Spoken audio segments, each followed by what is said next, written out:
tayo po ay hallelujah.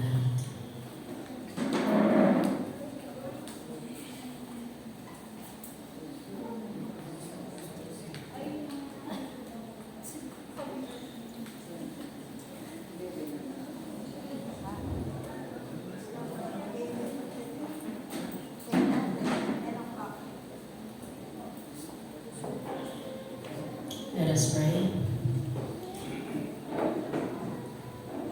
Hallelujah.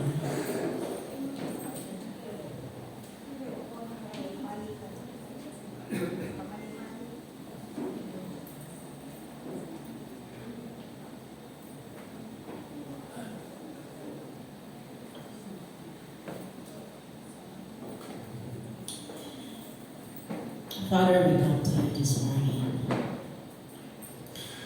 Thank you, God, because you are a good God. We can rest knowing, Lord, that what we have done for you, all of our labor, you know it all well. Nothing, Lord, in your eyes. Nothing is hidden. Nothing is wasted. If everything, Lord God, is dedicated to you.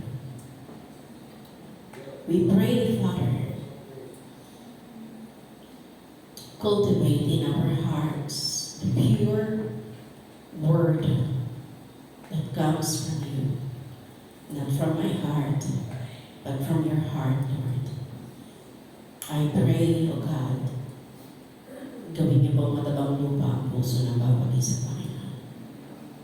As we listen to your word, we pray, just like what Paul said,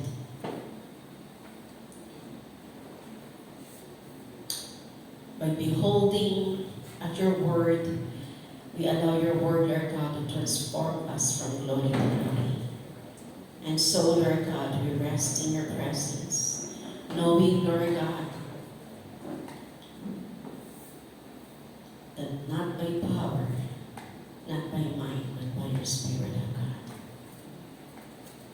We give you all the praise and all the glory. We pray, Lord God, that you remove all of distractions, all thoughts that is not of you, all spirits that are not from you. We rebuke them in the name of Jesus. We rebuke every dull hearing, O God. We rebuke every spirit, Lord God, that will take away all of our attention. Spirit of sleepiness, spirit of distraction, Lord God, and even the spirit of the enemy that will steal the word that you're going to plant in our heart. We rebuke them in the name of Jesus Christ, and we submit before you as we come to you, Lord God. Feed us with your word. This is our prayer in Jesus' name. Amen.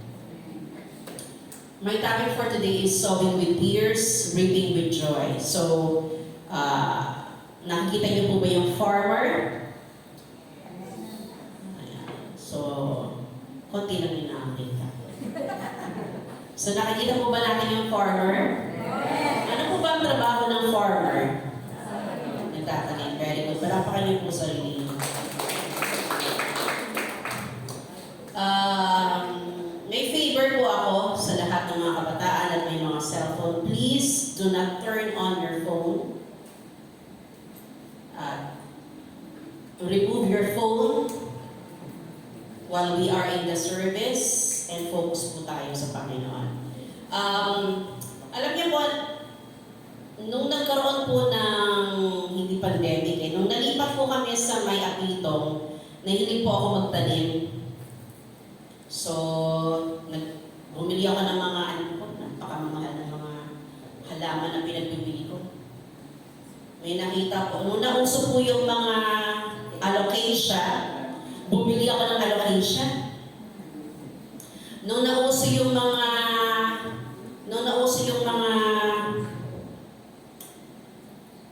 Monstera, bumili din ako ng Monstera.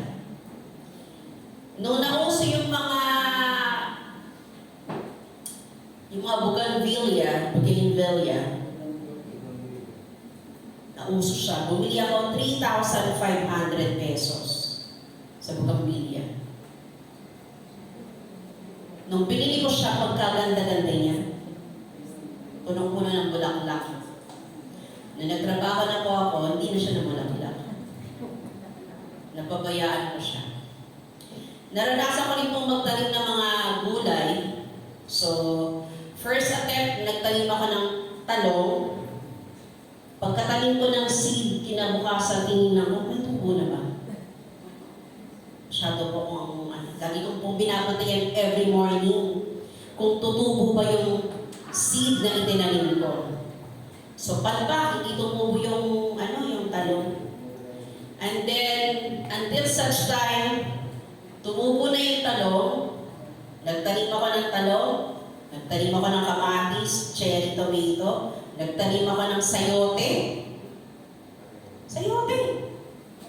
Nagtanim po ako, pero hindi bumunga. Tinalbusan ko lang. Hindi niya kaya mabuhay dito sa init ng Metro Manila. Nagtanim din po ako ng patola. Yung maganda naming garden, naging guban. So, naranasan ko po magtanim at very fulfilling yung pagtatanim. Lalo na kapag may naaani ka na. Dumating po yung time na gusto kong kumain ng gulay. Kukuha lang po ako sa garden. Meron akong vlog. Mag-subscribe po kayo sa akin. Kung ayaw nyo, edi wala. So, doon po sa vlog na yon, from farm, no? Kala mo, may farm. From garden to table. So, nag-harvest ako ng okra, talong, at kung ano-ano pa. Okra at saka talong lang po. Tapos kamatis. So, nakapag-harvest po ako. It's a joy na sa lahat ng pinaghirapan mo, meron kang nakukuha. Ngayon, wala na po akong garden. May garden pa din, pero wala na po akong vegetable. Ang meron na lang po doon yung luya. Kasi hindi ko na po na-asikaso. But, I just wanted to share with you na very fulfilling yung magtanim. Siguro kapag nag-resign ako, naisipan ko na naman mag-resign sa trabaho, mamumuntok na ako at magtatanim na. Diba? Ngayon, ang topic ko po is sowing with tears, reaping with joy. Kasi naranasan ko po minsan na nagtanim ako ng gulay. Bumili ako ng mga binhi, katulad ng mga herbs, basil, rosemary, kasi ginagamit siya sa mga pagpapalasa, yung basil sa mga pasta. Nagtanim po ako noon, namatay. So, sama naman. Ang sakit sa puso na yung araw-araw, hindi pa na siya dapat araw-araw didiligan. So, naiiyak ka. How much more pa yung totoo talagang nagpa-farm? Hello, Angelina. Sa Angelina, meron po ba kayong, sa hacienda natin sa Samar, meron pa tayong malawak na taniman doon? Wala. Kasi meron po itong karagatan. Meron kaming malawak na taniman doon. Tama ba, Pastora? Sa Nyugan. Pagbaba niyo po doon sa may Samar, maglalakad kayo ng konti, tatawid kayo ng isang maliit na eskanita, tapos yung lugar ko na nakakita niyo, hindi po sa amin yun.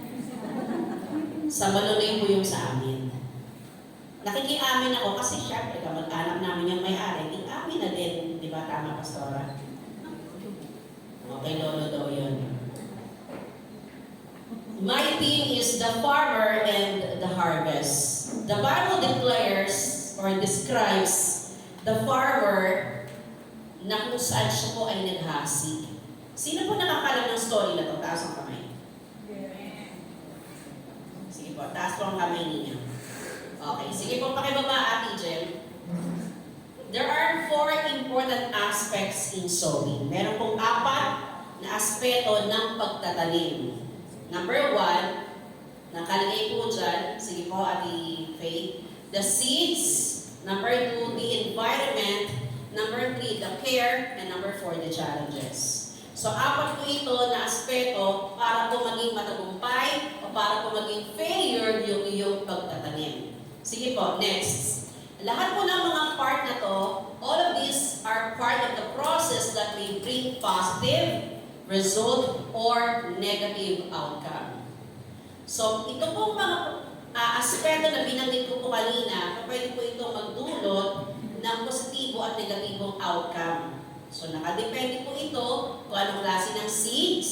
Kasi po may mga seeds na binibenta sa market na akala mo maganda, pero kapag tinanim mo, wala na pala. Katulad, bumili po ako sa Shopee ng magaganda mga bulaklak, na mga seeds daw ng bulaklak. So, ang ganda-ganda ng commercial niya na kapag ginanon mo lang siya, ay mapupuno ng garden ng magagandang flowers sa iyong garden. So, ganun pong ginawa ko, binuhos ko po yung mga seed. Isang buwan na, wala pa rin tumutubo. So, may mga ganong mga good seeds at may mga quality seeds. So, next po, sabi po dyan, ito po ang ating pag-uusapan. Luke chapter 8 is about the parable of the sower. Alam na natin to, di ba? Sabihin nyo nga, alam nyo na yan. Pati huwag na ako mag-preach. Okay. Sige po, tuloy-tuloy po, Ate Faye. Nakalagay po dito sa next slide po natin. Ang unang pag-uusapan natin, first aspect is the seeds. Sabi po dyan sa Luke chapter 8 verse 11, pwede po bang may mabilis na magbasa? Sige po, Ninang Fe. Ngayon ito ang talinhaga. Ang binhi ay ang salita ng Diyos. Ang mga nasa tabi ng daan ay ang mga nakinig. Pagkatapos ay dumating ang diablo at inagaw ang salita mula sa kanilang mga puso upang hindi sila sumampalataya at maligtas. Okay At na. Okay na po yan. Ninang Fe. Salamat po sa pagbabasa ng salita ng Panginoon. Kung titignan po natin, tininan ko po yung Matthew at saka Mark. I compared the verses. Sa Luke chapter 8 lamang po, minention na yung seeds is the Word of God. So nakalagay po dyan, the seeds is the Word of God. So, nabanggit ko po kanina na mayroong mga magagandang seeds at mayroong pong mga pangat na seeds. But we're not going to focus on the bad seeds because we are going to focus on the good seeds. Why? Because it is the Word of God. Pero tatandaan po natin, gusto ko lang pong isang touch lang, mayroon pong tinatawag na unadulterated Word of God. Sabihin nyo nga po, unadulterated. Ano ibig sabihin ng unadulterated? Unadulterated is pure Word of God. So meron pong unadulterated at meron pong hindi purong salita ng Panginoon. And what we're bringing, at ito pong kinumain ko na Jesus Christ, ang dinadala po ng farmer na to is an adulterated Word of God. Sapagkat sa panahon po natin ngayon, marami po nagtuturo ng gospel o salita ng Diyos na hindi na po puro. Mix na siya, hinaluan na ng iba't ibang katuruan that are deceiving the people. But since we're talking about Luke chapter 8, which is the Word of God, we are talking about the unadulterated, the pure Word of God. So, pakibaba, Ate Faye. Sabi po dyan, sumunod po is the environment. So, nabanggit natin, sige nga po, ano nga po yung iba't ibang uri. Youth NYA, makinig po kayo, dahil magpapa-exam ako mamaya. Ano po yung iba't ibang uri ng environment na tinaniman o napuntahan ng seeds? Sige. So, bukuha ako sa isang mabilis magbasa ng mga YA.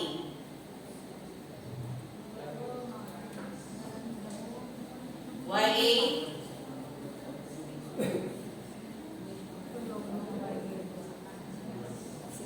Alright. Palakpakan natin ang YA. Pati palakpak, wala po kayo. Teka lang po. Sabihin nyo nga po, hallelujah. Hallelujah! Ayan. Sabi ni Teacher Abby, kumusta po kayo? Okay po. We wanted your participation kapag, kumbaga ba, pag sinabi natin palakpakan ng Panginoon, di palakpakan natin ang Panginoon. pag sinabi natin YA magbasa, may YA na magbabasa. Amen. Tama po ba? Pag sinabi natin YC magbabasa, YC magbabasa. And I would like to call YA. Isang YA, isang mabilis na magbabasa. Dito po sa harapan lang. You don't need to open your Bible. YA. Dito lang ito yung babasahin niyo sa harapan eh. Nasa PowerPoint, nasa slide. Okay, ready YA? The environment, roads, stony ways, good soil. Okay, palakpakan si Kuya Nen. Para po hindi tayo nakakatulog. Tapos tapitin mo yung katabi mo, sabihin mo sa kanya, huwag kang matulog. Pag uwi mo sa bahay, huwag kang matulog. Galing po ako ng shift. 6 to 3 pasok ko, lagi ko pong sinasabi yan sa inyo. Magsigising po tayo. Okay, so meron pong environment. Number 1, yung roads, yung daanan, alam po natin yan. Yung pangalawa, stony, mabato. Number 3, weeds, madawag, maraming damo. At yung pang-apat po, yung good soil. So lahat po ito ay binanggit po sa Luke chapter 8, iba't ibang uri ng pinag-hasikan ng magsasaka. So nakalagay dyan, hard, yung roads, yung stony, shallow, mababaw. Yung weeds, maraming competition, maraming kasing tanim. And then yung good soil, cultivated. Okay, sige, pakibaba ating Faye. Sabi po dyan, the environment, number 1, roads, hard siya, the truth cannot penetrate. Sabihin nyo nga po. Yan, sabi dyan, yung katotohanan, hindi makapasok. Pwede pong may mga roads sa loob ng church. Tingnan nyo nga po yung katabi mo. Mukha bang babato yan? Ay mukha bang matigas yan? Okay, sabi po dyan, the seeds were not given an opportunity to develop roots. Why? Because Satan snatched the seeds away. Naalala ko po na nag-Sunday school kami ng mga bata. So, ang nagturo, hindi ko alam po si Teacher Mehan o Teacher Monique, sabi ko po dun sa mga, syempre ang tatanungin ko po yung mga pamangkin ko. Sabi ko sa kanila, ano ang napag-aralan ninyo sa Sunday school? Ang sabi sa akin, ewan.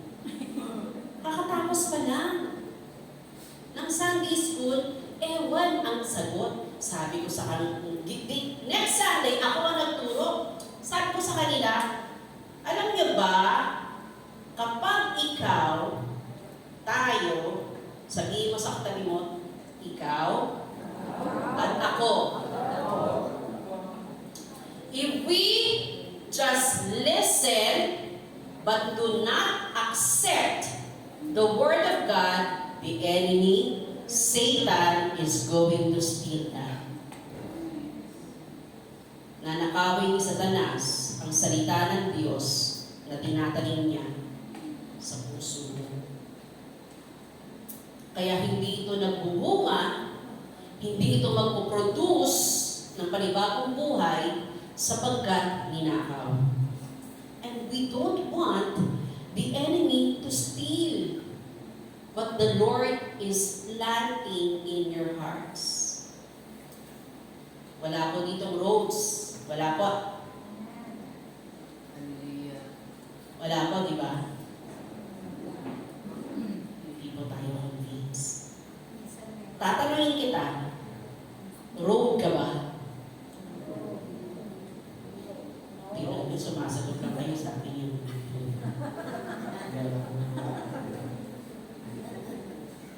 Are you a road? No.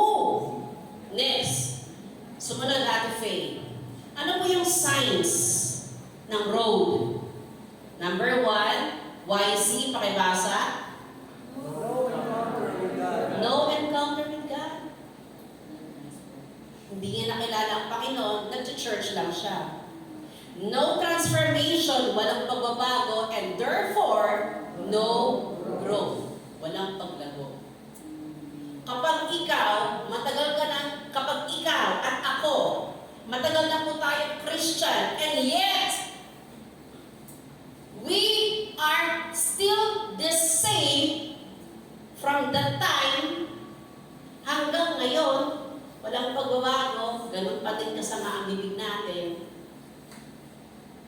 baka road tayo. Next, Ate Faye. Stony. Ito naman, shallow. Nag-develop yung roots, but not rooted enough.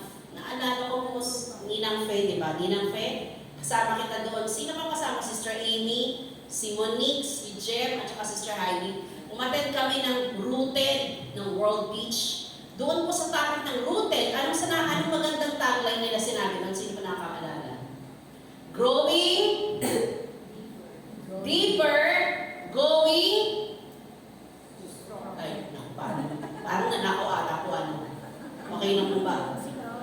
Growing deeper, going stronger. Don't you know na kapag ang halaman ay kapag rooted, ito po ay nagiging matatag. Hindi basta-basta matutumba. Hindi siya basta mabubunot. At mataba ang halaman na yan. Pero dahil stony siya, punong-puno siya ng bato, kapag yan nahasikan ng seeds, hindi po ito mag-ugat. Kasi wala siyang lupa. Dahil puro batuhan. O, tumingin po tayo sa ating kapaligiran.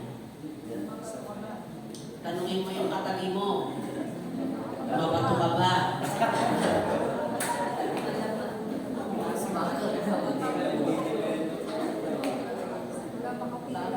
Signs, Ate Faye, pakilala. Nakalagay dyan, no sacrifice, no service, no growth, no transformation, easily defeated by trials. Ito po yung mga signs.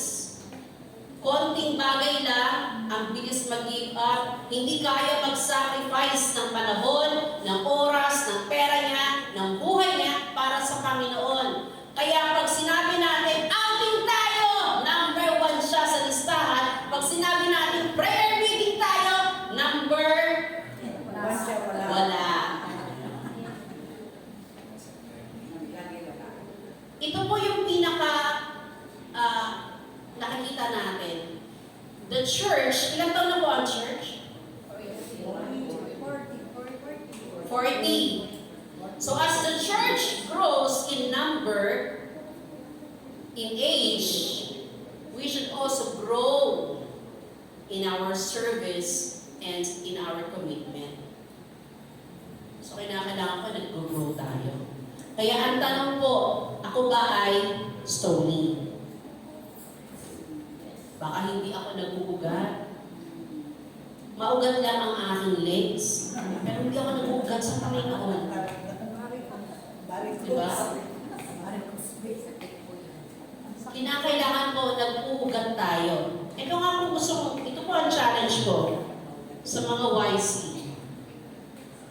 Kapag kayo po ba, dumating yung time na hindi kayo mag-church, yung anak niyo po ba kaya mag-church? Nawala ka. Kaya po ba nilang pumunta sa church nang hindi mo sinasabihan? Kaya ba nilang umattend ng overnight prayer meeting nang hindi mo pinupush? Kaya ba nilang gumising ng Sunday morning nang hindi mo na ginigising? So, the church, tayo po, we encourage the church to be rooted. Sapagkat when the church is rooted, then we are growing deeper and going stronger. Amen? Next po, Ate Faye. Weeds. Ito po ang problema sa weeds. Maraming competition. Alam niyo po, so ako po yung nagtatanim. Alam niyo po yung damo? Lagi po yan tutubo. Ang ginagawa po ng mga weeds, ng mga damo, inaagaw po nila yung nutrients na para sa halaman talaga na kapaki-pakinabang. Nung tinatanggal po nila, kaya nga po, di ba, kapag nagtatanim ka, ginagawa po ng mga farmer, talagang pinapatay nila yung mga weeds, yung ina-uproot nila, tinatanggal nila. Ito po ang problema sa mga tao na within the pleasures of the world versus the cross. May competition. Mag-church ba ako o matutulog? Mag-church ba ako o mag-outing? Mag-church ba ako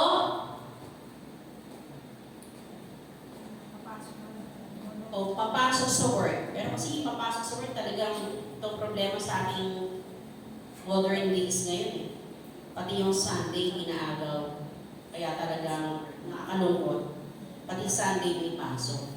Salamat sa Panginoon. Yung asawa ko po may pasok kaya kagabi. Mamaya papasok pa siya. Yung work ko na pinapasukan ko, kinausap ako ng bibigyan daw ako ng limpak-limpak na sahod. Sabi niya, pasukin kita ng limpak-limpak na sahod. Gusto mong 7 days, pasok mo. Limpak-limpak na sahod. Pinili ko ba? Hindi ko po pinili. Kasi mas matimbang ang cross. Huwag niyo po ako palakpakan. Mas matimbang po ang cross. Mas matimbang po para sa akin ang mag-church. Kahit pag hindi po ako nakapag-church, ito po yung mga type talagang gula, talagang wala na talagang energy. So, ito po ang problema sa mundo. The world is weightier than the cross. Mas matimbang ang pleasure ng world kesa sa Panginoon. Ano po yung signs, Ate Faith, nakalagay po dyan? No commitment. Di ba pare-pareho lang? No service, no growth, no transformation, powerless, and carnal. Kasi mas inuuna ang world. Sino po nakikinig ng midweek? Taas po yung kamay na nakikinig ng midweek. Walampakan niyo po yung sarili na yun. Anong sabi ni Paul? The more he stays in the presence of God, the more he develops from glory to be like the Son, which is Jesus Christ. Kaya if we stay more, if we spend time with God, we become like Him. Hindi po tayo nagiging Diyos, hindi ko po yun. Yung character niya na de-develop sa atin. If we spend more time with your boyfriend or girlfriend, tingnan nyo, magkamukha na kayo.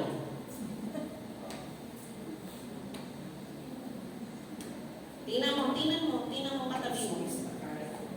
Magkamukha na kayo. Tingnan mo kami mag-asawa, magkamukha na kami. Magkakatawan. Diba?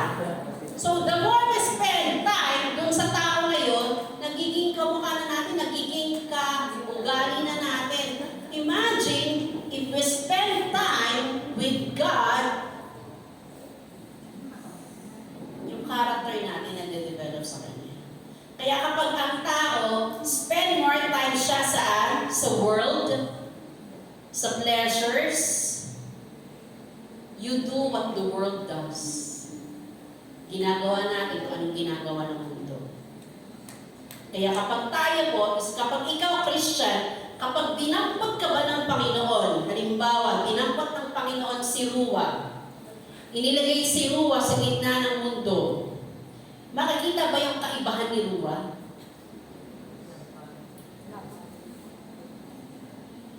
O baka, sabihin, nasan si Rua? Hindi ko makita. Or, kapag inilagay, bawat dinampot, si Chi. By the way, kung gusto niyo pa ng cakes, pastries, banana loaf, brownies, pwede po kayo mag-order kay Chi. Pero syempre, bumili din kayo ng paninda ko. Commercial lang po yun. Si Chi po, kapag siya po ba'y dinampot at inilagay sa mundo, makikita kaya yung kaibahan niya. Our goal is to be, sabi dun sa kanta kanina, separated, sanctified for God. We are in the world, and yet God can see the light. Sabi ni Sister Abby, salt and light. Kikita yung kaibahan mo sa iba. You are different when you say something. You are different when you speak. You are different when you act. You are different. Because hindi ka na sa world. Kaya kapag ikaw, o tayo, o ako, nasa gitna ako ng mundo at hindi ako ma-identify na Christian ako, may problema ako. Baka weeds din ako. Next, the care. Sumunod, hindi ko muna binanggit yung good soil.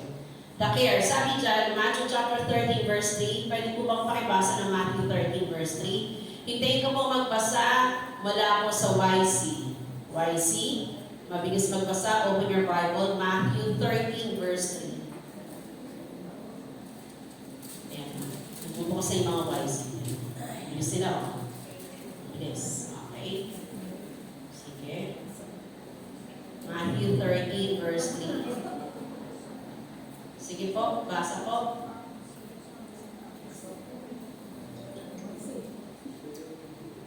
Then he used stories as illustrations to tell them many things. He said, a farmer went to plant seed. Okay. Ganun lang siya kasimple. A farmer went out to plant seeds. And I believe, mga kaibigan, since si Jesus Christ ang nagkakwento nito, itong farmer ko, skilled siya. Pakibaba nga Ate Faye. Makikita po natin, in this context, Jesus talks about a farmer which, I believe with all of my heart, experienced, skilled, and diligent. So, experience siya, ibig sabihin siya po ay punong-puno ng karanasan sa pagtatanim. Skilled, magaling, bihasa, diligent, masipag.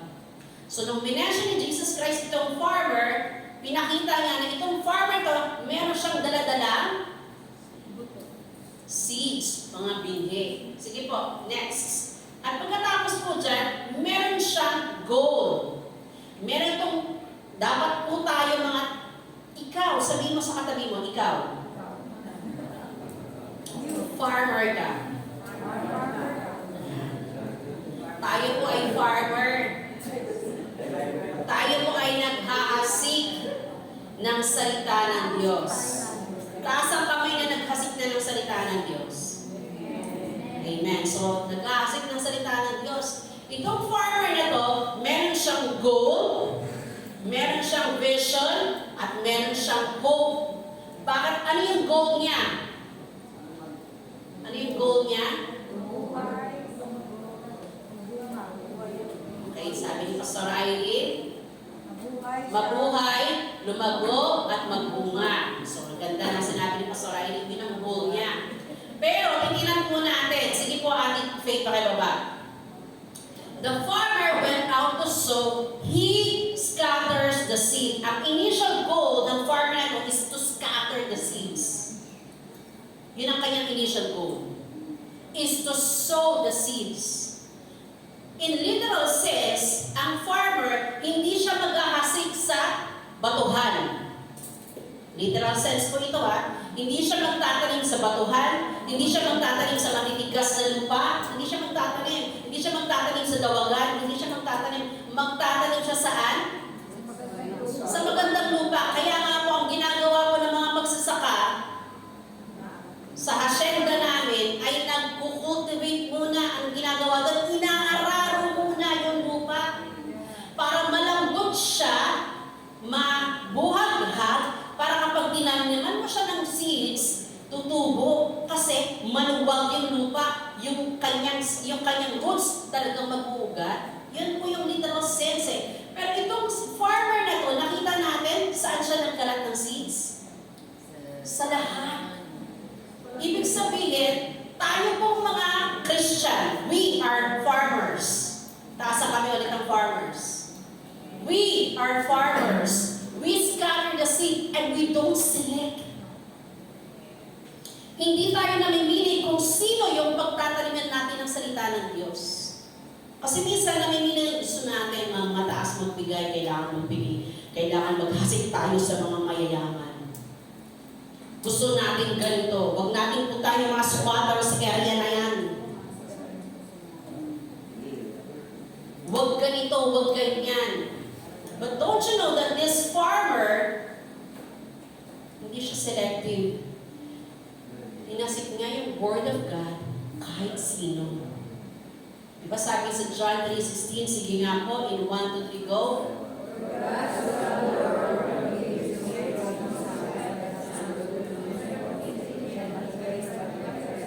Sino yung object ng love ng Panginoon? World. Ibig sabihin lahat. Bahala. Ang nakita po natin, yung kanyang goal is to sow the seeds.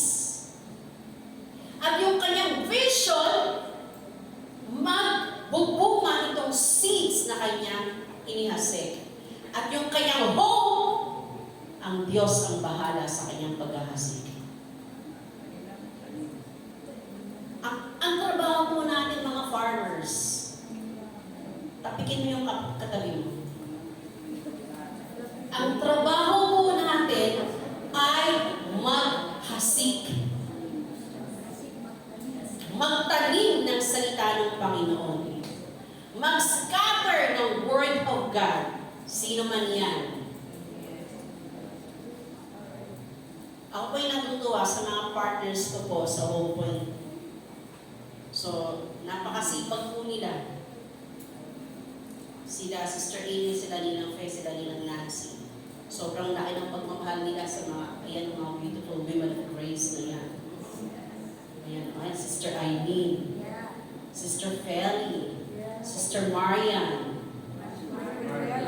Marilyn pala, sabi ko kasi, Sister Marilyn Monroe pala yung pagkakilala niya, pagpakilala niya before. At alam niya po, hindi po sila tumitigil na lahat po ng mga tao doon ay abutin po. Sila Sister Feli po yan, sila Sister Amy. Meron po silang group chat. Na kahit po yung medyo, ito po yung trabaho natin eh. Mukhang masungit. Yung teacher mo mukhang nakakatakot. Yung classmate mo na malakas magmura, na may bisyo, ikaw ang farmer niyan. Kailangan maghasik ka dyan ng salita ng Panginoon. Naalala ko yung asawa ko nung sinabi niya sa akin. Sabi niya sa akin, pag mangingisda naman ang usapan namin dalawa, sabi niya sa akin, magdadala ako ng isda, lulutuin mo. Kaya dinadala niya yung mga isda sa bahay. Yung mga classmate niya ng college. Sinishare namin ang Word of God. We have a job, church, to fulfill, and that is to work on the Great Commission of God. To scatter the seeds ng lahat ng tao makakilala sa Panginoon. Anong gusto mo? Ikaw saved ka, ikaw pupunta ka ng heaven, tapos yung kaibigan mo, kapamilya mo, pupunta ng hell. Are you comfortable with that? So, ang trabaho po natin, hasikan sila ng seeds ng Panginoon. At ang hope ng farmer na ito, ang Diyos ang gagawa sa kanila. Okay? Anong trabaho mo ng farmer? Magtanim lang. Maghasik lang. Hindi mo trabaho mag-convert sa kanila. Hindi natin trabaho na gawing born again sila. Our job is to just scatter the seeds. Next, Ate Faye. Ito po yung heart ng Panginoon eh. The very heart of God is that everyone will come to hear the word. Lahat ng tao makapakinig ng salita ng Diyos. Bata, matanda, lalaki, babae, makarinig po sila ng salita ng Panginoon. How they hear it, it is up to us po. Kaya kapag yung kaibigan mo, yung classmate mo, taas ang kamay ng mga may girlfriend. Taas ang kamay ng mga may girlfriend. Taas ang kamay ng mga may boyfriends. Baka yung girlfriend mo, hindi pa Christian. Baka yung boyfriend mo, hindi pa Christian.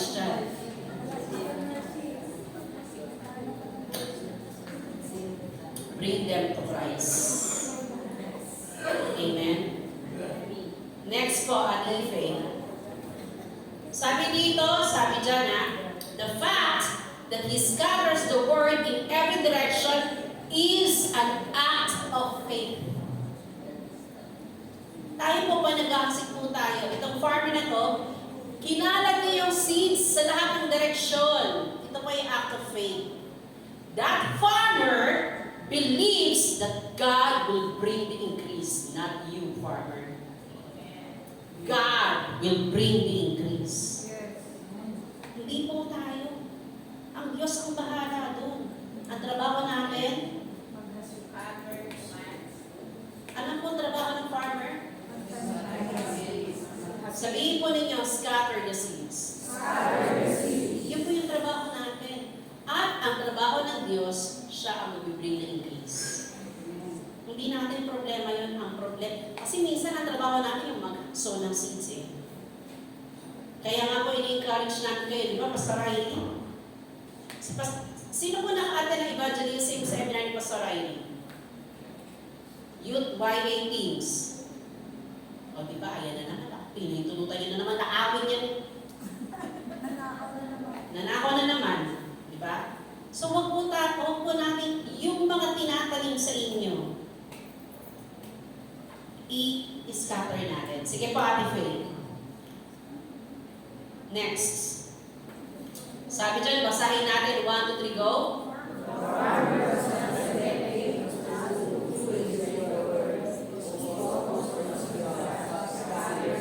Yan. Hindi siya selective. Isipin mo na lang, kaibigan, kapatid. Kapag naging selective, yung nag-share sa'yo, Christian ka kaya ngayon? Yes, Pastor Riley? Kung selective yung nag-share sa kanya, Christian kaya yan ngayon? Hindi yan magiging Christian. Ako? Kung selective yung nag-share sa akin, hindi ako magiging Christian. Salamat sa Panginoon, hindi selective yung nag-share. Salamat sa Panginoon dahil yung mga taong pinili ng Diyos para maging Christian ka. Kiro, kaibigan mo ba yung kasama mo? Anong pangalan niya? Nathaniel. Isa ka pa sa 12 disciples ng Panginoon. Nathaniel, magpasalamat ka kay Kiro dito kanya dinala.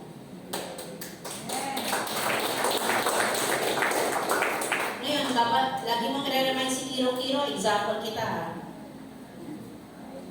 Lagi mo siyang i-remind. So lahat po tayo, merong isang taong nagtiyaga na hindi pinili kung mayaman ka man, mahirap ka man, bad bread ka man, pangit ka man, mataba ka man, kung ano pang status mo sa buhay, hindi ka pinili! Hindi ka pinili!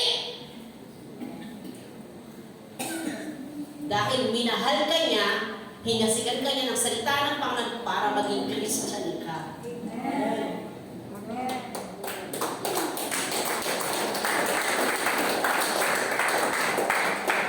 Sino po may dala ngayon? Taas ang kamay. Wala po tayong dala na. Kasi yung kapatid ni Pastor Dante, salamat po. Mahal po kayo ni Pastor Dante. Instead na dinala ka doon kay Kristo. Ano ba yun? Sa sabong. Hindi nga po yung dinala doon. Akala niyo Kristo iba, no? Hindi ko sampahin ni Kristo. Kristo yung may sabong. Instead na dinala doon, hindi. Dinala mismo sa sambahayan ni Kristo.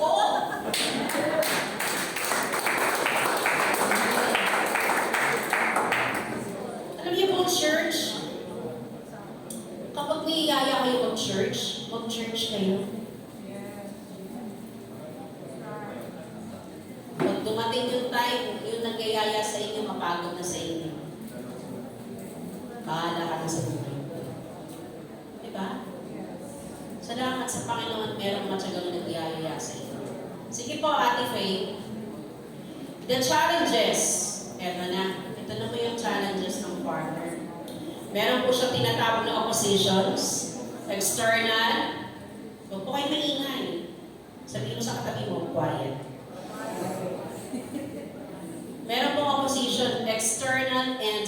external. Sige po, Ate Faye. Ang external opposition po, makikita po natin, nakalagay po dyan, alam na po natin yan si Satan. Ephesians 6:12, the enemy will try to do everything in order to stop the word from growing. Alam niyo po, sa garden, kapag ako po'y nagtatanim, yung mga magsasaka nagtatanim sila, ang dami po mga peste dyan.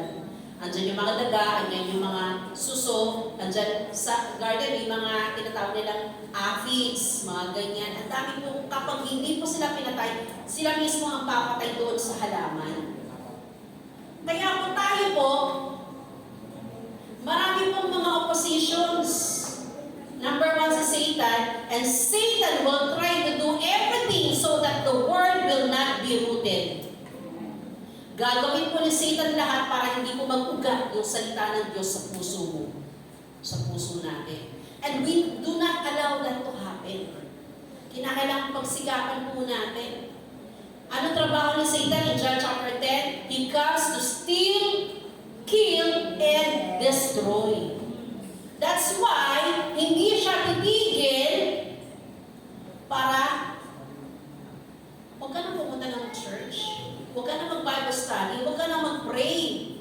Huwag mo nang yayain niyang kaibigan mo sa church. Mahiya ka na lang, huwag ka mag-share ng Word of God. Ganyan po yung mga oppositions external. Ganon din po sa Word. Sasabihin nila kapag niyayaw, Nathaniel, huwag ka na mag-church. Dito na lang tayo, maglaro na lang tayo, mag-Netflix na lang tayo, mag-Mobile Legend na lang tayo, o diba? O magluto tayo ng pasit katon habang nag-Mobile Legend. Ganun po yung world eh. The world will try everything to stop you from hearing the Word of God. That's why nagkaroon po ng pasok ang Sunday. Dati wala pong pasok ang Sunday. The capitalists in this country is taking advantage of the poverty here in the Philippines. That's why they're doing this. Nag-cover ng BPO. Sunday may pasok 24/7. Kita natin. Diba? Ito may trabaho ng Satanas.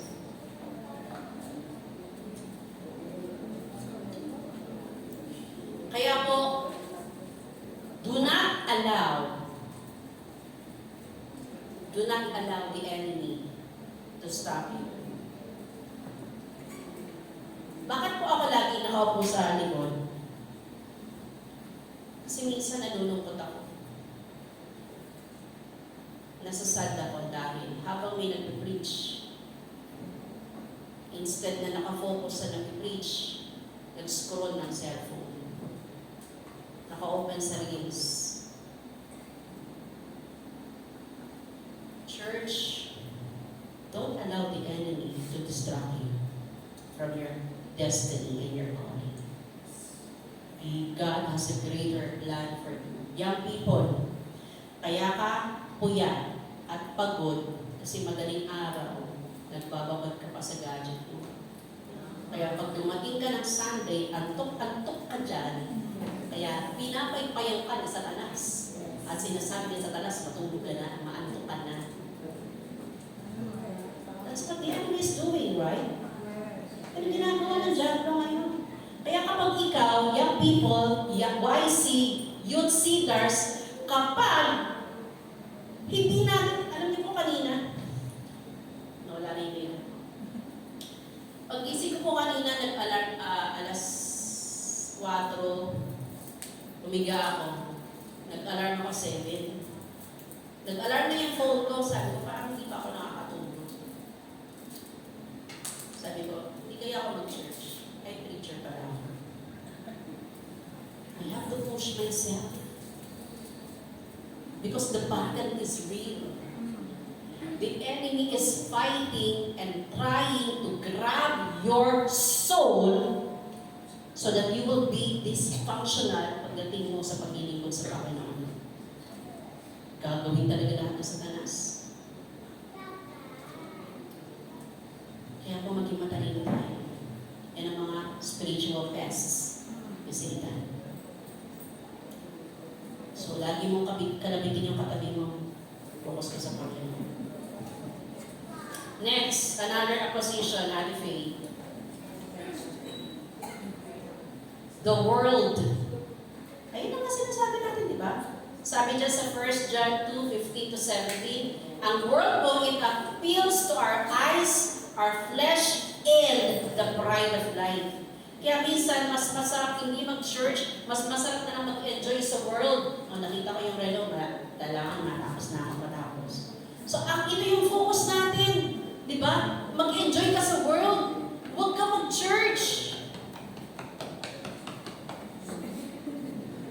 Mag-enjoy ka lang. Mas masarap ang sa world. Totoo naman, di ba? Kasi, anong oras sino gumising ng maaga ngayon? Anong oras ang gising mo, Sister Belen? 5. May tatalo pa, 5? O, bingo, bingo. 5. 4. O, 3 si Sister Marilyn. Sino pa? 4. Mas masarap matulog eh. Di ba? Pero salamat at gumising ka. Nandito ka sa church, palakpakan mo yung sarili.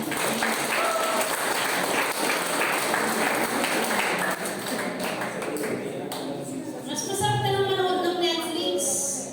Mas masarap na lang bumili ng ice cream, ng pizza sa bahay. Di ba? Yan ang world. Mas masarap na lang mag-travel. Di ba?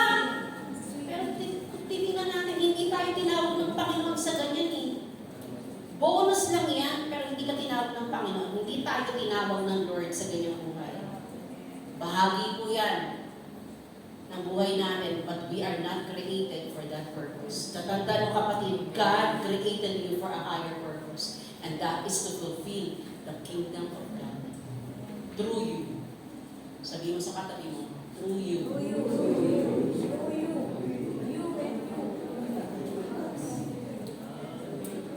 Kaya po, kapag nakikita po natin, there is always a competition in the life of the saints. Sabi ko ito sa mga young people, lagi ko sinasabi sa mga youth, Netflix, Bible. Netflix daw. Mobile Legend, devotion. Mobile Legend talaga. Church, boyfriend, girlfriend.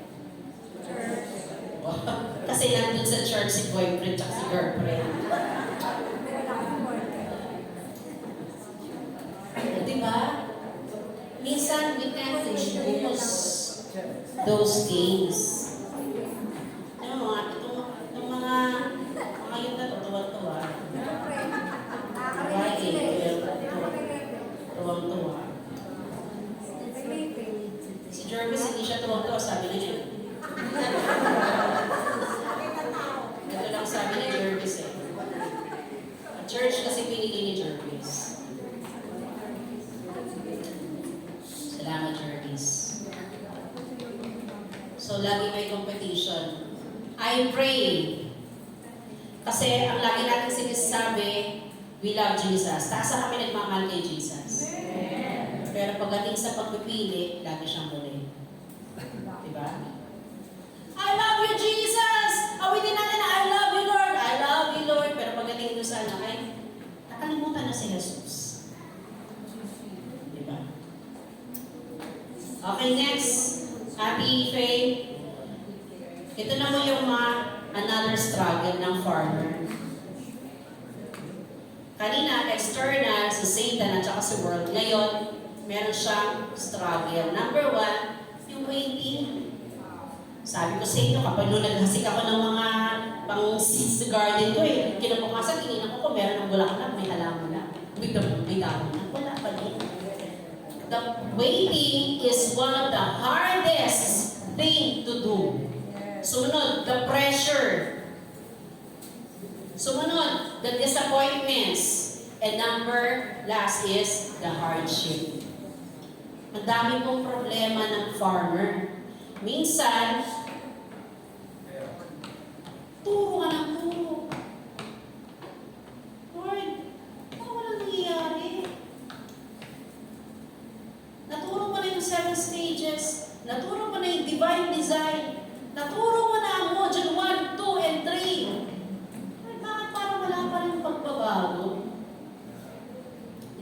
estado ng farmer? Parang walang paglago. Itong young people na to, ang sarap na itong putusan. Hindi lumalago. Diba? Minsan may ganon. Minsan yung pressure ng world, pressure mismo sa loob ng church. Tapos, ang tagal mo ng binabible study, binuhos mo lahat ng buhay mo, ang pera mo, ang oras mo, ang talento mo, lahat, binuhos mo. Pagkatapos makikita mo, biglang nadapa, bilang bumagsak. So disappointed, Lord, bakit ganito?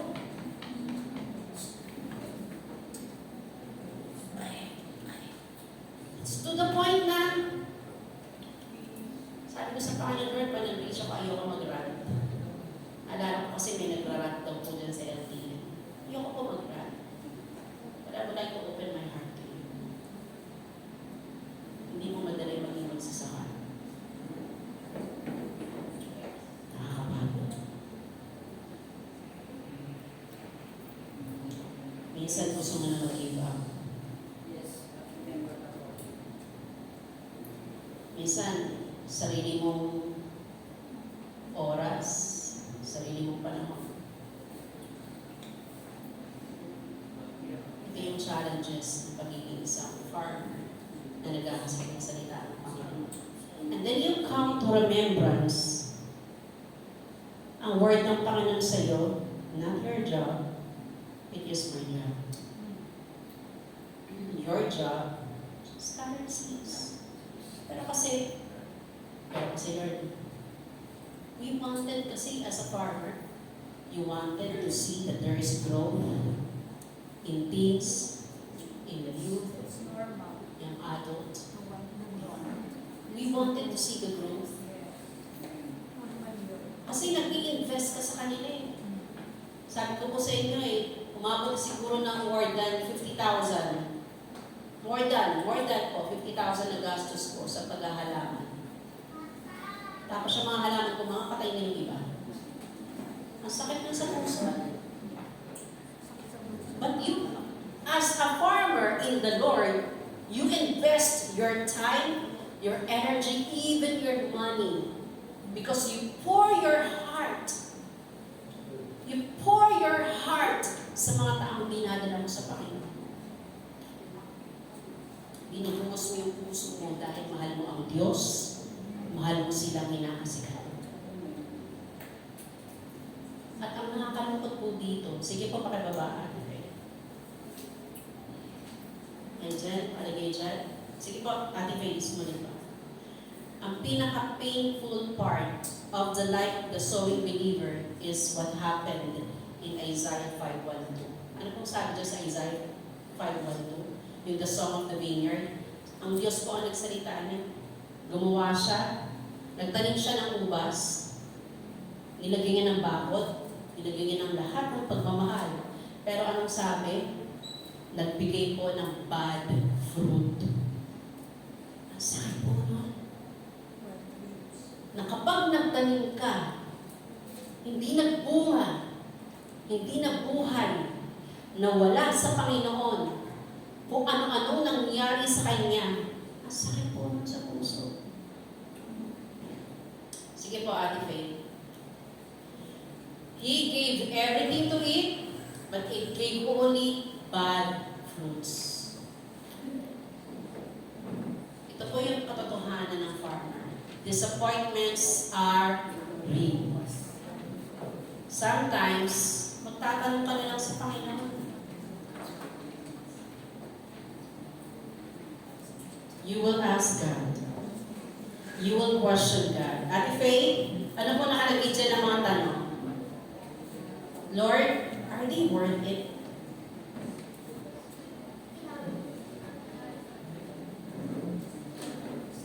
Titignan mo bawat youth, young adult, young couples, teens. Sabi ko nga, yung mga hinahandalan ko ng mga youth dati, nag-asawa na sila. I pray na sana masaya sila sa kanilang pag-aasawa. And I also pray that they will not be contented na nag-asawa na lang sila, successful sila sa buhay nila, but they are not serving the Lord. They are not involved in the mission. They are not involved in the harvests. Ito yung prayer ko. Na hindi po tayo titigil na ang ma-achieve mo lang yung earthly goal mo, but you will be able to reach yung God's higher calling para sa iyo. Minsan sasabihin mo, Lord, when will I see the result? Kailan ba? Kailan ko ba makikita yung paglago? Kailan ko ba makikita na magbubunga to? Or, saan ba ako nagkamali, Panginoon? Or minsan tatanong mo, where are you, Lord? Saan ka dito, Panginoon? Tutuloy ko pa ba to? Kasi po minsan talagang nakakapagod mag-hasik. Lalo na kapag walang nangyayari. Sa atin, konsepto natin, walang nangyayari. Pero sa konsepto ng Diyos, sabi ng kanta kanina, even when I don't see it, you're working. Even when I don't feel it, you're working. You never stop working. You never stop working. Ibig sabihin, ang Diyos kumikilos siya. Hindi natin nakikita because we're so focused sa internal opposition natin. Iniisip lang natin, walang naman nangyayari. Tigilan na natin to. Huwag na tayo mag-mission. Wala naman nagre-respond. But God is doing something behind that we are not aware of. Kaya ang tapikin natin yung sarili natin, don't stop. Huwag kang tumigil, farmer. Ang dami mo pang seeds, oh. Buksan natin yung mata natin, ang dami pang dapat hasilan. Kapitbahay natin, katrabaho natin. Ang dami pang dapat hasilan, and it is our job that the seeds in our hands will be scattered to them. Our job is just to scatter the seeds. Huwag po tayong tumigil, kahit totoong nakakapagod. Taas ang kami ang pagod na. Taas ang kamay, gusto na mag-give up. Kunti na lang kapatid, huwag ka mag-give up. Sige po, Ate Faye. Sabi po dyan, the hardest part is if people begin to question you. Kapag tinatanong ka na ng mga tao, kapag nape-pressure ka na, sasabihin mo na sa sarili mo, magpapatuloy pa ba ako? Tanongin mo yung katabi mo.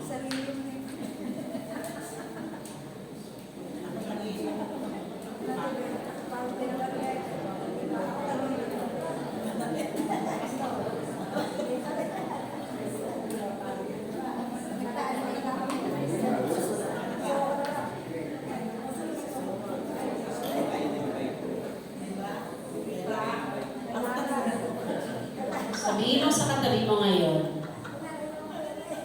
huwag kang mag-give up.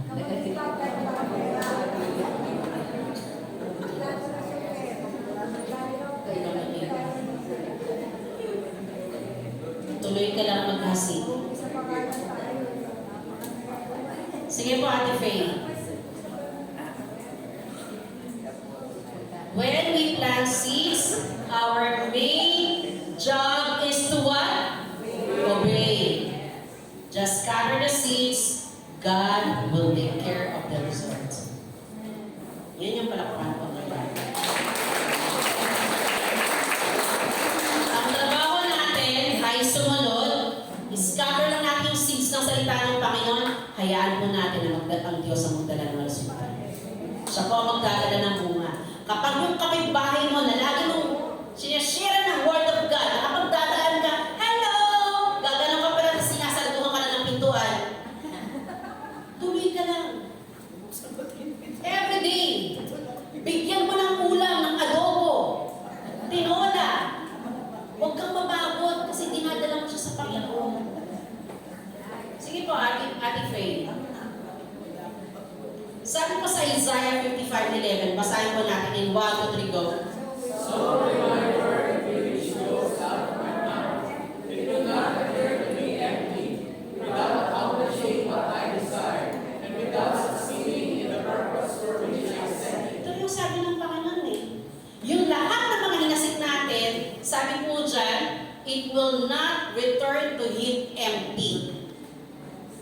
ibabalik sa Diyos na empty, na walang nangyari. It's either may ginawa ang Diyos sa Kanya sa pamamagitan mo, at may ginagawa ang Diyos sa iyo na naghahasik.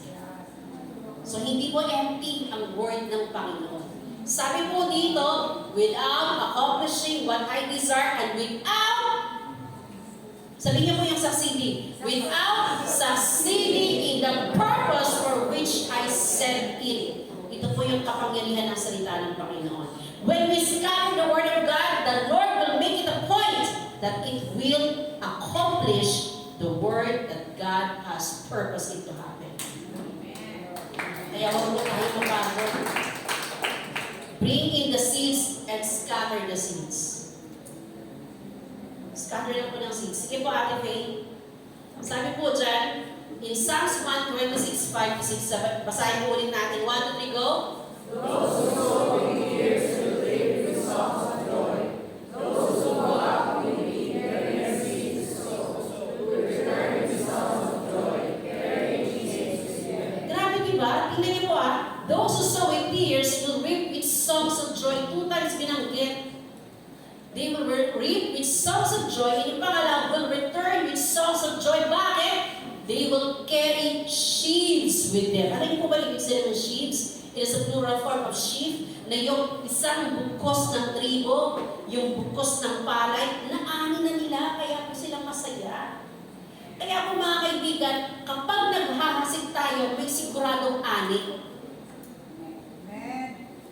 Hindi po pwedeng kapag naghasik ka, walang tutubo. Kapag naghasik tayo, may aanihin tayo, sigurado yan. Naniniwala po ba kayo? When we scatter the seeds, whether they accept or reject it, may aanihin ka. Sabihin mo sa katabi mo, may aanihin ka. Sige po, Ate Faye, pakibaba. The farmer who sowed seeds for God's kingdom is backed up by heavenly hosts. Kaya tatandaan niyo po kapag naghahasik kayo, kakampanin niyo po yung heavenly angels ng Panginoon. Ready at your disposal, and the Holy Spirit is within you. That's why, kapatid, kapag naghasik ka ng Word of God, ang kapangyarihan ng Diyos ang kumikilos sa iyo. At sa mga taong hahasikan mo, whether they accept or reject it, tatandaan mo ninyo ang Diyos po ang bahalang magbigay ng increase. That is our hope in the Lord. Sige po, Ate Faye. Next, ito pong ginagamit din ng verse ito is, whatever we sow, there's a valuable reaping. Sa lahat ng ating paghahasik, meron pong valuable reaping. May mahalagang pag-aani na gagawin ka. Pinagpapray mo, bibigay ka, dinadala mo sa church, nilulutuan mo. Lahat ng ginagawa mo para sa Panginoon, may pag-aani kang lumangyan, may pag-aani kang makukuha. Diba? There's hope sa Panginoon. Kaya wag po tayong mapagod mag-scatter ng seeds. Sige po, Ate Faye. Nakalagay po dyan. Reaping number 1. But the seed falling on good soil refers to someone who hears the word and understands it. This is the one who produces a crop yielding 100, 60, or 30 times what was sown. Ito po yung number 1 reaping natin. Kapag naghasik tayo, may tatanggap ng salita ng Panginoon. Ang Diyos po ang magbibigay ng guarantee na yan. There is always a good soil. Huwag po tayo mapagod mag-asik. Ito po yung reaping natin, number 1. Akalaan mo ba na matataba pala ang lupa sa home point? Amen? I-declare natin, this is, let it be our prayer every day. Yung nanay mo, yung tatay mo, yung anak mo, yung kapitbahay mo, sabihin mo sa Panginoon, Lord, I pray gawin niyo pong matabang lupa ang puso nila. Lord, gawin niyo pong matabang lupa ang puso niya. Lahat ng dinadala natin sa Panginoon, sabihin mo, I pray, Lord, maging matabang lupa ang puso nito. Ang tanong, mataba ba ang lupa ang puso mo? Matabang lupa ka ba? Hindi lang yung mataba ka lang. Kundi matabang lupa ang puso mo. So dapat ito po yun. Ito po yung isang ngipin, ito po yung isang pag-aani. Next na pag-aani. Sabi po dito, ni James, be patient, then brothers and sisters, until the Lord's coming. See how the farmer waits for the land to yield its valuable crop, patiently waiting for the autumn and spring rains. Bakit po in-underline the Lord's coming? Kasi sabi po ni James, kayo mga kapatid, maging mapagtiyaga kayo sapagkat nalalapit na ang pagdating ng Panginoon Jesus. Kapag ikaw ang magsasaka ng Panginoon, matyaga kang ginagawa ang tungkulin mo para sa kanyang kaharian. Sabi dyan, pagdating ng Lord, may biyaya kang tatanggapin. May reward kang tatanggapin sa Kanya. Tapat magpasahod ng Panginoon. Hindi ka tulad dito, ang daming tax deduction. Diba? Sa Panginoon, hindi. The Lord is faithful. He will give those people who are faithfully doing their job for the kingdom of God. Kahit minsan umiiyak ka lang dyan, kahit ano bang ginagawa mo para sa Panginoon, yung paghahasik mo na yan, kahit walang makakita sa'yo, kahit na gumagastos ka pa ng pamasahe, ng gasolina para dalhin sila sa church, kahit pa nagpapakain ka, kahit ano pang ginagawa mong kapatid, I encourage you, tuloy mo lang yan because the Lord is coming and He will reward you your faithful service sa Panginoon.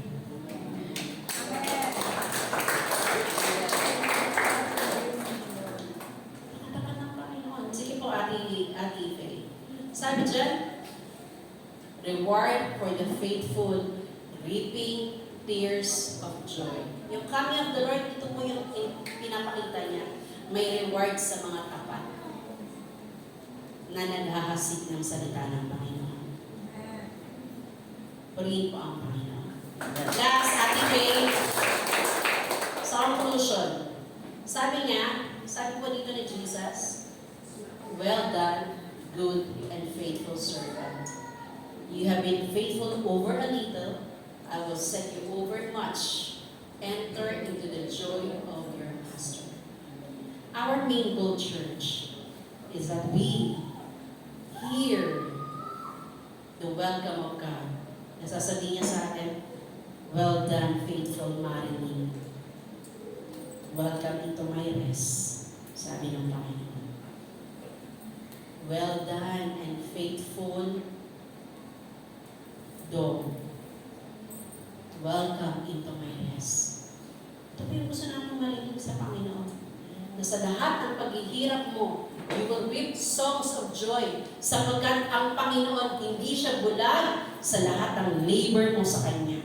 Lahat ng labor of love mo sa Panginoon, hindi siya bulag at kita niya lahat ng paglilingkod mo para sa Kanya. Amen. At ang sasabihin ng Panginoon sa iyo, good job. Imagine, si Stephen, pag nakakwento sa atin po sa Rory, si Stephen, di ba binato siya? Pero nag-preach siya. Nung nag-preach siya, nagalit siya mga tao sa kanya, binato siya. Ano nakita niya? I see the Lord on the throne, standing. Imagine, kapag dating sa heaven, tatawagin ang pangalan mo. Dati, pero ako nagpapalakpakan lahat ng mga anghel. Well done, faithful servant. Sige nga po, palakpakan natin. Parang graduation. Mary Ann Palomeno. Ibang pangalan. Mary Ann Palomeno Cabo. O, hindi na pala yun ang pangalan mo pagdating sa heaven. Mary Ann na lang ang tatawagin ko sa iyo. Mary Ann. Bakit ka na kasi mama Mary Ann? Mary Ann. Tinawag yung pangalan ng Mary Ann. Nagpapalakpakan yung libo-libo mga anghel. At nakatayo din ang Panginoon. Pinapalakpakan ka, Mary Ann, dahil tapat kang naglingkod sa Panginoon. Can you see that? Na-imagine ko ba natin? Well done. Welcome, Paulo! Pinapalakpakan si Paulo. Well done. Di ba? Hindi yung pagpunta mo doon sa harapan ng Panginoon, sasabihin ng Diyos, ay, hindi ka kilala. Umalis umalis ka dito sa harapan mo. Ganun po ang pakinangga, straightforward. Sabihin ng Panginoon, hindi kita kalala. Pero kapag sinabi ng Panginoon, well done, sheep. Well done. Nadala mo buong pamilya. This is what we are praying and hoping to hear from the Lord. And lastly, faith. And na pala yun. Tayo po natin ito ngayon.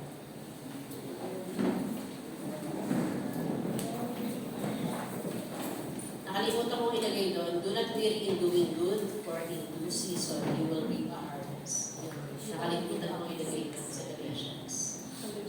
Huwag po tayong mapagod. Sabihin mo sa katabi mo, huwag kang mapagod.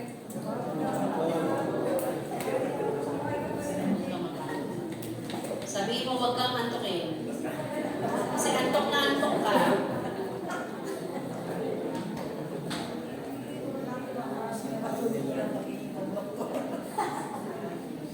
Sabihin po natin yung heart of a servant. Then we will close in prayer.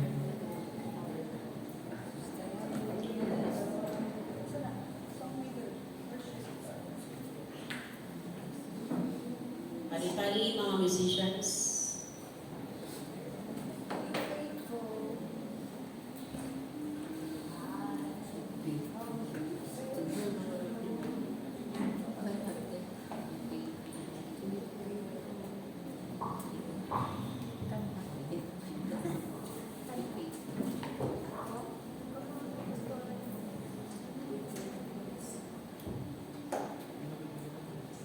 Ang pinaka-main job po natin, alam niyo po ang pinaka-main job natin as Christians, we are farmers. Because our main job is to scatter the seeds. Secondary na lang po ang worship. Secondary na lang po ang iba pang mga bagay. Because our main job as a Christian, don't ever say, sa mga pastor lang yan, sa kanila lang yan yung nag-preach. Hindi po eh. Our main job is to scatter the seeds. Yun po ang main job natin, scatter the seeds. Bagamat we worship God, which is, He is worthy of worship. Pagdating sa heaven, we will worship God for all eternity. Pero hanggat maraming mga tao, kaibigan, kapamilya, ang hindi pa nakakilala sa Panginoon, our job is to scatter the seeds to Him.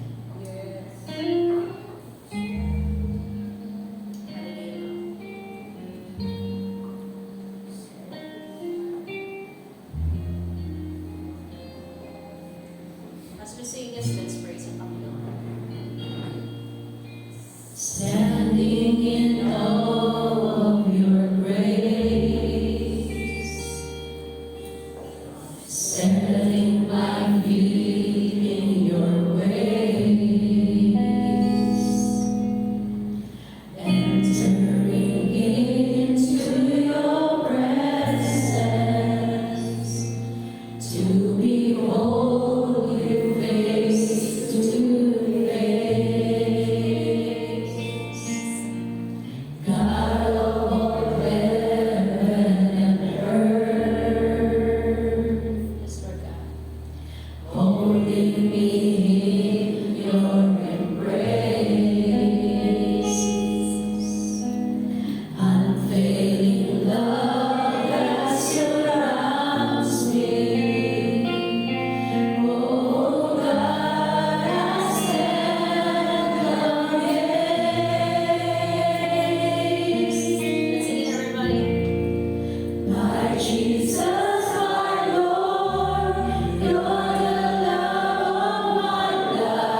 your servant. Your servant farmer, Lord God, that will do your will. Lord, give us boldness to scatter the seeds to every people. And we pray, Lord God, bagamat nakakapagod, bagamat, Panginoon, there are a lot of hardships, challenges, oppositions. Lord, help us to focus on the goal. Because we know, Lord God, in all of our efforts, you know them well. And you are the one who's going to bring the result, not us. And our job, Lord God, is just to obey you with full surrender to the Holy Spirit so that, Lord God, anumang hinahasik namin, Panginoon, Ikaw, O Diyos, ang glorified. Not us, not unto us, O God, but only to you. To you, Lord God, all the glory, all the honor, all the praises, Lord God, sa iyo lamang, Panginoon. Lord, sa lahat ng dinadala namin in prayer, ang Kilon family, Panginoon, ang Pascual family, ang Luzon, Funes family, lahat, Lord God, ang dinadala namin sa iyo, Panginoon, mula, Lord God, sa pamilya, Panginoon, mga taga-Hong Point, mga family, Lord God, nila Tony, nila Yuri, nila Chanel, Panginoon, ni Ashka, Panginoon, ni Zay, Lord God, ni Sophie, lahat, Panginoon, ng mga kabataan, nila Trisha, ni Zalby, Lord God, ni Heidi, Lord, we pray for all of them.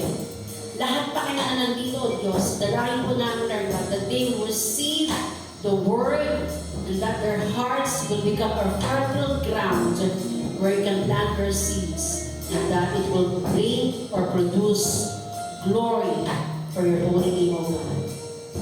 We give you all the praise and all the glory in Jesus' name. Amen and amen.